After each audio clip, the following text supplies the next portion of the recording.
Olá, a gente está aqui hoje, né, para falar da importância da físio na reabilitação.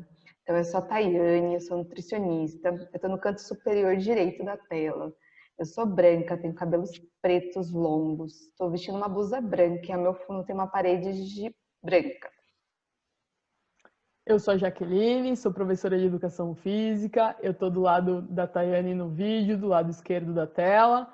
Eu sou branca, eu tenho cabelo castanho, eu estou vestindo uma blusa cinza. Atrás de mim eu tenho uma parede de pedras. E falar da físio, não sou nem eu, nem a Tayane para falar, então a gente convidou a Gisele, que vai se apresentar. Eu sou a Gisele, fisioterapeuta. Eu sou branca, tenho cabelo e os olhos castanhos. Eu estou vestindo uma blusa verde e ao fundo uma parede branca. Isso, e a Gi está abaixo da gente na tela, né, bem no centro. No centro da tela. Isso.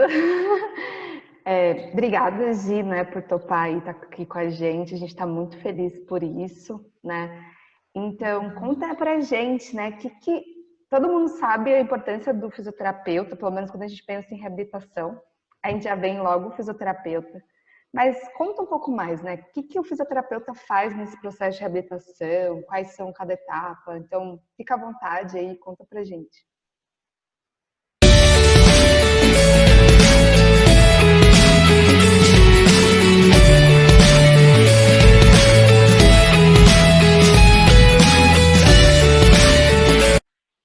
Então, o fisioterapeuta, ele faz parte, ele integra a equipe multiprofissional, né, da reabilitação, juntamente com outros profissionais que você já vem vindo colocando também nos outros vídeos. A fisioterapia, ela pode atuar em diversas fases da reabilitação, né?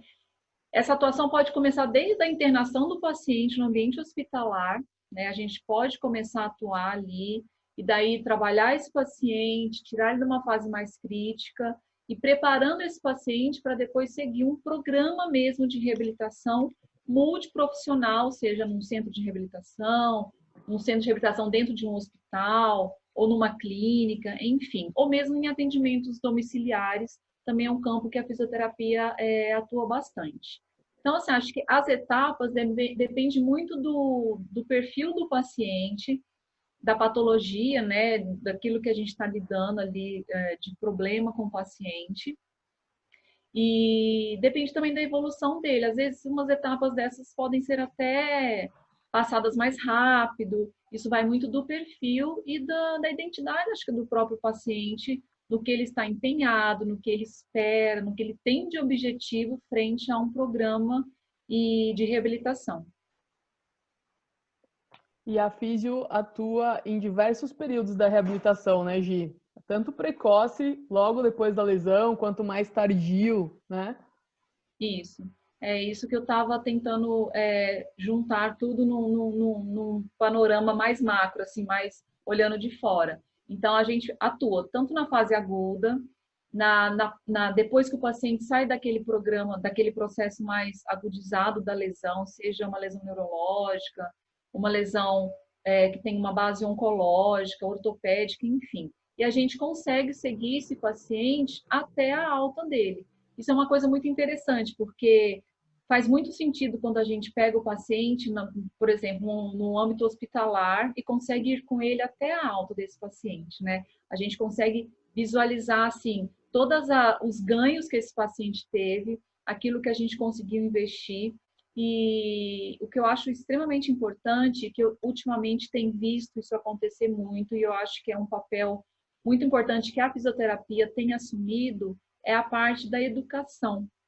Porque às vezes você pega o paciente, programa uma reabilitação para ele e parece que às vezes esse paciente está fazendo, mas ele não está entendendo muito bem o que está acontecendo. Nossa, por que ela está me fazendo trabalho, por exemplo, um lesado medular? Nossa, a fisioterapeuta fica trabalhando o braço comigo, mas meu problema é na perna, eu quero andar.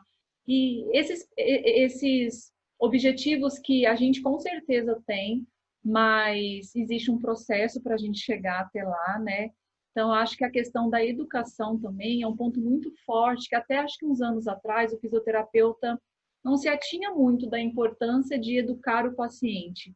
Hoje a gente fala muito de educação em dor para o paciente, né? Ele entender o porquê da dor, por que ele tem que mudar alguns hábitos de vida, mudar algumas coisas na rotina dele.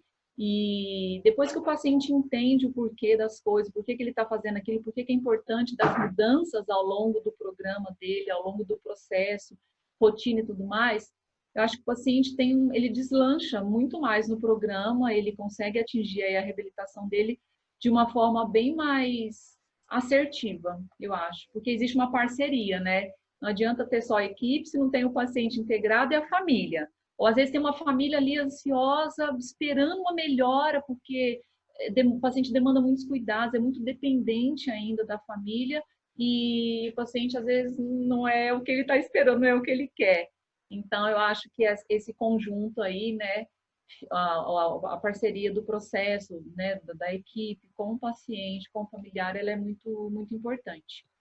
E a gente acaba vendo o paciente de uma forma muito ampla. Então, assim, a gente sempre vai checar com o paciente como é que ele vira na cama, como é que ele se levanta, como é que ele senta, se ele utiliza a cadeira de rodas, como ele faz uso dessa cadeira, ele que faz a propulsão. Ah, não, ele é conduzido por alguém. E aí a gente começa a deflagrar um monte de ideias, um monte de hipóteses, por que aquilo está acontecendo, né? Então, a independência do paciente, a gente trabalha muito em parceria também com outras especialidades, mas a físio acaba trabalhando a postura, os ganhos motores, para proporcionar que esse paciente consiga fazer as atividades do dia a dia dele com menos gasto de energia, com um padrão motor melhor, que demande menos dele e que seja o mais próximo daquilo que ele fazia, né? Porque tem que ser uma coisa que tenha objetivo para ele, que ele veja a importância no que ele está fazendo, né? É uma forma também da gente motivar o paciente a abraçar o programa e seguir em frente.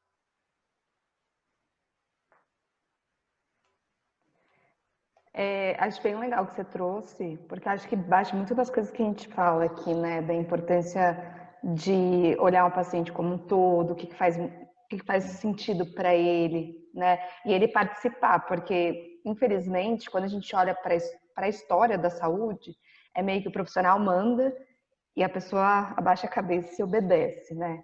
E muitas vezes não sabe nem o porquê. E a gente acredita muito nisso, né? Na importância do paciente fazer parte do tratamento, de ele entender, né? Que é a questão que a gente traz do empoderamento mesmo.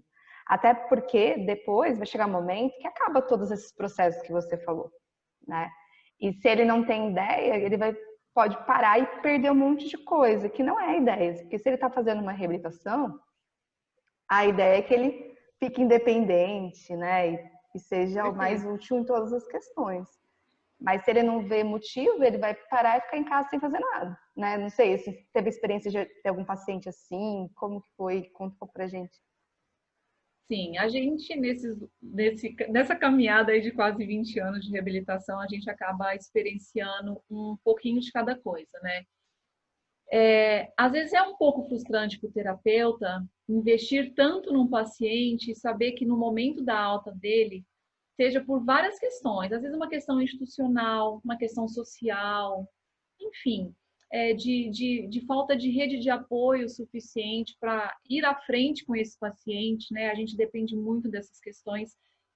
Você fala, nossa, eu investi tanto, a gente fez um trabalho tão bonito, o paciente está tão bem, agora ele vai ficar na casa dele porque ele não tem suporte ou porque o social dele não vai permitir. Já tive pacientes que a família, que a gente estava falando, a família super investia, queria muito, mas o paciente às vezes tinha ganhos secundários com aquela dependência da família, do cuidador, enfim. Então eu acho que o começo do programa ele é muito importante. É a hora de você expor o que você avaliou e que você vê de potencialidade, né? Às vezes a gente a gente foca muito no problema, naquilo que é difícil. Ah, o paciente não consegue isso, ele não faz uma troca postural, ele não assume uma postura mais alta, de pé, para fazer alguma coisa. E isso é um erro, eu acho, né? A gente tem sim, a nossa avaliação é para ver essas dificuldades e fazer um raciocínio clínico para que ele melhore, seja melhor, mas eu tenho que ver também o que o paciente tem de potencialidade, né? que ele está fazendo agora, mesmo que de uma forma diferente, mas que é bom, que traz um pouco de independência para ele, que traz satisfação, sensação de utilidade, né? Eles falam muito para a gente na anamnese, eu me sinto inútil, porque eu não posso fazer mais nada, né? Todo mundo tem que ou me dar comida, eu não consigo sair da minha cama, tem que vir me trocar, fazer as coisas que são básicas do dia a dia. E eu acho muito legal, assim, instigar isso no paciente, que ele traga isso na terapia, porque a partir dessas demandas, eu sempre falo para o paciente, eu vou trabalhar em cima daquilo que é importante para você. Eu tenho tudo aqui na minha cabeça, um monte de coisa, mas e se isso não for importante para você, não vai fazer sentido para você estar junto comigo, para a gente chegar lá no seu objetivo maior, que é o que você me relatou, por exemplo. E é super legal quando a gente faz um programa muito legal, muito redondinho. Lógico, tem aí os obstáculos, né? A gente vai passando, mas o paciente, sabe quando tem aquela alta que você fala, poxa, que alta legal, né? Agora o paciente pode se reinserir na sociedade, o paciente pode tentar procurar o trabalho, né? Ver a parte laboral, a questão familiar, o lazer. Nossa, isso é uma satisfação, assim, maravilhosa. Eu acho que é o maior sentido, assim, da nossa profissão, né? De quem trabalha com a reabilitação, é saber que o objetivo que foi traçado foi concluído e o paciente chegou aonde ele queria, ou às vezes o objetivo, a expectativa é muito maior do que o paciente pode no momento. Isso também é um desafio. Saber sensibilizar o paciente, orientar, tentar mostrar para ele outras possibilidades que às vezes não aquele objetivo maior que ele queria, mas que ele consegue fazer um monte de outras coisas. Eu já tive paciente que no meio do processo descobriu, assim, muitos dons. Nossa, eu não imaginava que eu gostava disso, que eu fazia isso. E aquilo foi instigando e as coisas foram tomando, assim, uma proporção muito maior do que a gente imaginava. Pra gente da atividade física é bem comum isso acontecer, né? Ele descobre que ele pode voltar a praticar um esporte, ele descobre várias outras coisas que ele já não imaginava mais fazer por conta da lesão, né? Outra coisa que você traz, e que eu fico pensando aqui, eu já tive o prazer de trabalhar com vocês duas, né? Ainda trabalho com a Tayane. E aí, hoje, quando eu comecei, talvez quando você começou, também a equipe multi não se conversava muito. Era cada um, tipo, meio que no seu quadradinho e, eu faço o meu melhor e seja cada um por si. E aí, hoje eu vejo muito uma troca muito legal da equipe inteira e todo mundo batalhando para chegar nesse objetivo em comum do paciente. Não é mais cada um tentando defender o seu lado, né? Então, é muito mais legal. Eu acho que, assim, a comunicação é a base de tudo, né? Certamente, se a gente tem várias especialidades, é porque cada um tem uma competência um pouco maior naquilo que você se dedica, que você escolheu para fazer, que você estuda, que você se atualiza, que você vai atrás. Mas é o que a Jaqueline falou. Não adianta eu ser boa no que eu estou fazendo e traçar os meus objetivos e seguir o meu caminho, o meu rumo, cada um fazendo isso em separado. Esse é um programa de reabilitação que não tem sucesso. Ele não vai à frente.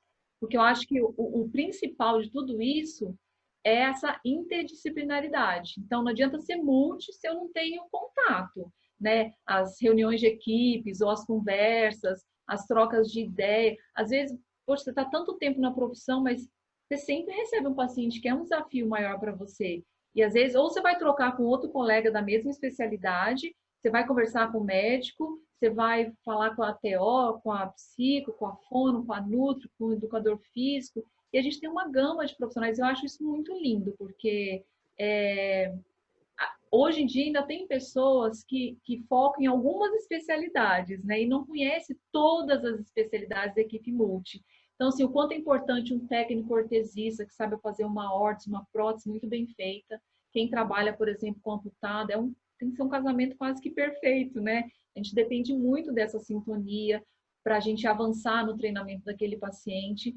Eu acho que a comunicação é a base de tudo. E essa troca e traçar esses objetivos curto, médio e longo prazo é o que faz a diferença. Então, hoje eu conversei com a equipe, o paciente está assim, a gente vai focar nisso. Daqui 15 dias, um mês, o paciente está diferente. né? Então eu preciso de conversar de novo. E essa troca, a gente aprende muito, muito. Eu acho que é muito enriquecedor. Todo mundo que passa pela gente, a gente passa pelas pessoas, vai trazendo um pouquinho de cada um. Cada um tem uma vivência, teve uma formação, tem uma experiência.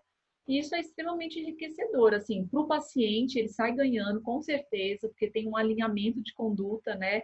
Tá todo mundo ali pensando no mesmo objetivo, e nós, enquanto profissionais, ganhamos muito. Com certeza.